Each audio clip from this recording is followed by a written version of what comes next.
que c'est pas pratique ni pour vous ni pour nous de parler de dos. Ça fait un peu bizarre.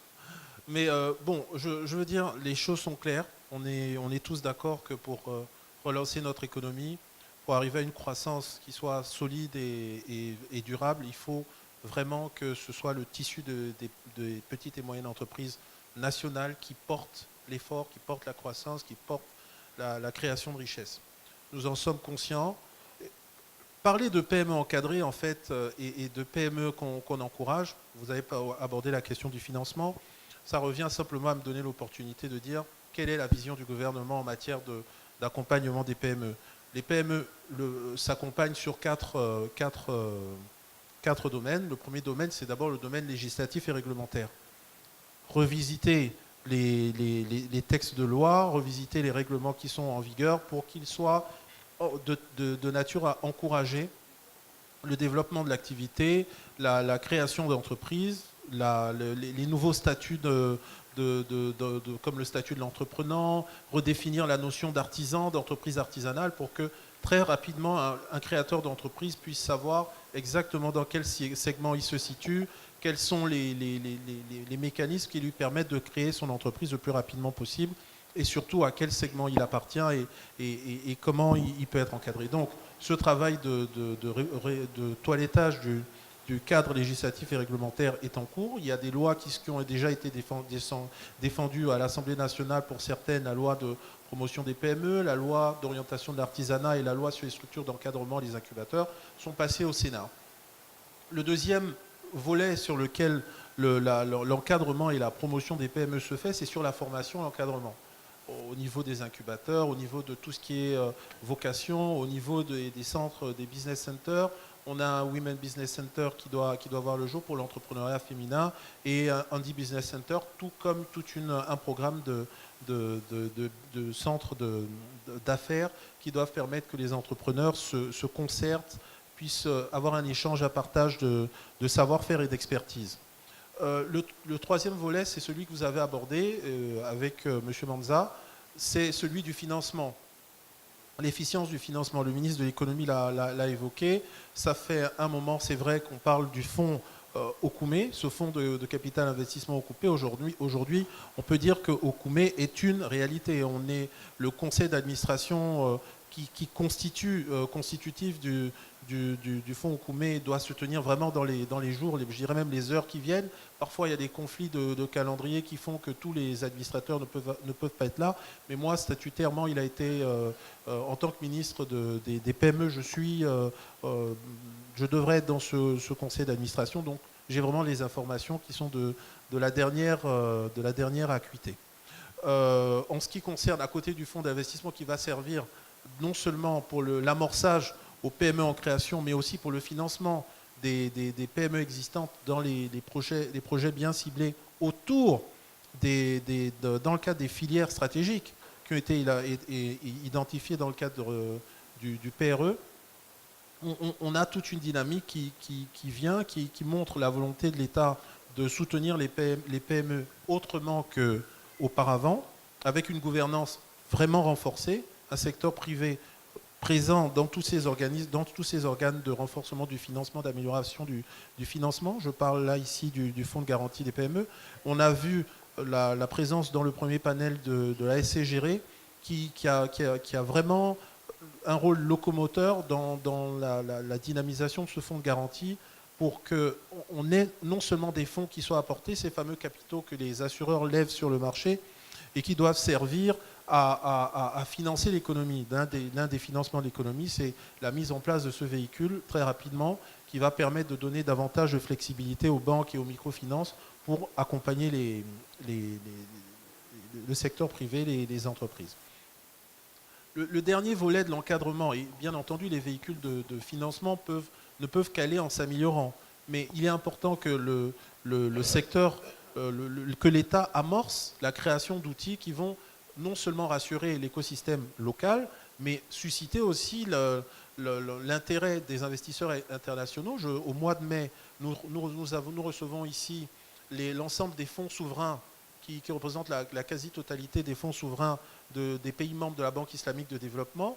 C'est une grande réunion qui va donner l'occasion au Gabon de présenter un certain nombre d'opportunités, les opportunités du gouvernement, mais aussi les opportunités du secteur privé. Quand vous recevez ce genre de personnes, il est important que vous soyez déjà doté d'un certain nombre d'outils qui crédibilisent votre volonté de soutenir le secteur privé. Alors, le dernier volet concerne celui de l'accès au marché. L'accès au marché, on a parlé de dette. Si on parle de dette, c'est parce qu'il y a eu des marchés qui ont été passés. L'accès au marché, il est de 3 ordres. Accès au marché par la sous-traitance, accès au marché par la commande publique et accès au marché par les exportations. Je commencerai par la commande publique. Le nouveau code des marchés publics a été adopté en Conseil des ministres. Je pense qu'on peut dire qu'il va rentrer en vigueur dans vraiment incessamment puisque tout est prêt. Ce nouveau code des marchés publics renforce le rôle, la place donnée aux petites et moyennes entreprises et redonne par exemple au ministère des PME une place, une voix délibérative. On est de nouveau membre de la commission d'attribution des marchés, mais avec voix délibérative. Ce qui veut dire qu'on aura un mot à dire sur les PME qui auront été choisies. Et pour notre part, notre réforme consiste à revisiter l'agrément PME pour que seuls les PME agréées puissent avoir accès à la commande publique. Et qui dit PME agréée dit PME citoyenne, dont on a vérifié l'existence réelle, comme disait le ministre de l'économie, l'existence réelle sur le terrain.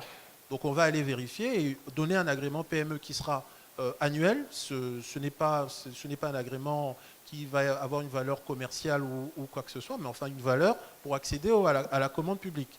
Bien entendu payant, puisqu'il y a des démarches qui vont se faire, mais ce n'est pas payant dans le but de s'enrichir. C'est payant dans le but de couvrir les actes administratifs qui vont être derrière. Mais au moins, on aura comme rôle de garantir le libre accès des PME citoyennes, donc qui payent leurs impôts, qui payent la CNSS, qui ont pris le soin d'avoir une existence réelle. Nous serons là pour leur permettre l'accès à la commande publique et puis pour interdire l'accès à la commande publique à ceux qui ne respectent pas du tout la réglementation pour que nous n'ayons pas les phénomènes qui ont été décriés, c'est-à-dire les fameux éléphants blancs et consorts. Bon.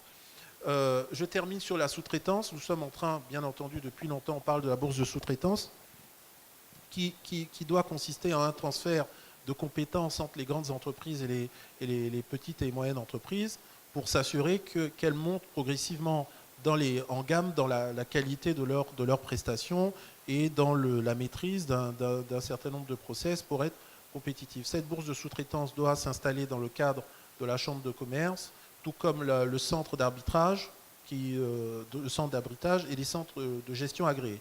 Donc c'est une grande réforme en fait de la Chambre de commerce qui est pilotée au niveau du gouvernement et qui devrait permettre d'apporter un outil supplémentaire. Maintenant, en ce qui concerne les exportations, bien entendu, l'objectif, comme disait le ministre de l'économie, c'est d'avoir des PME qui deviennent des champions. Et un champion, il va vers l'extérieur. Il exporte. Et l'objectif pour nous, c'est d'avoir davantage de PME gabonaises qui soient suffisamment compétitives, non seulement sur notre marché, mais sur le marché extérieur pour pouvoir justement améliorer la présence du Gabon à l'extérieur et surtout faire en sorte que nous ayons un rééquilibrage de notre balance commerciale. Voilà, donc c'est succinctement la manière dont je pourrais parler. Je voudrais conclure avec l'autorisation du ministre de l'économie pour dire il a dit quelque chose de très essentiel, c'est que l'objectif que nous avons, c'est de structurer les PME autour des filières dites stratégiques. Ces filières stratégiques ont été identifiées dans le plan de relance de l'économie, autour du numérique, autour de l'agriculture, du secteur bois, de la pêche, du tourisme et bien d'autres secteurs, des mines et des hydrocarbures, et j'en passe. L'objectif, c'est que les PME s'installent dans les bassins où ces filières stratégiques sont implantées, que nous veillons à ce que les PME gabonaises s'intègrent dans la chaîne de valeur de ces grands champions pour que nous ayons la maîtrise de l'expertise, la maîtrise aussi de l'expertise du savoir-faire et qu'il y ait vraiment une vraie spécialisation de nos PME. C'est pour ça que même dans notre stratégie d'implantation des incubateurs sectoriels, où nous suivons ces différents bassins pour faire en sorte que ce soit là que nous mettions l'accent sur la création d'entreprises et accompagnement. Voilà. Sans compter les hubs d'incubation. Mais ça, je ne suis pas là pour faire... il ne s'agit pas de la journée économique des PME. Voilà. Je vous remercie.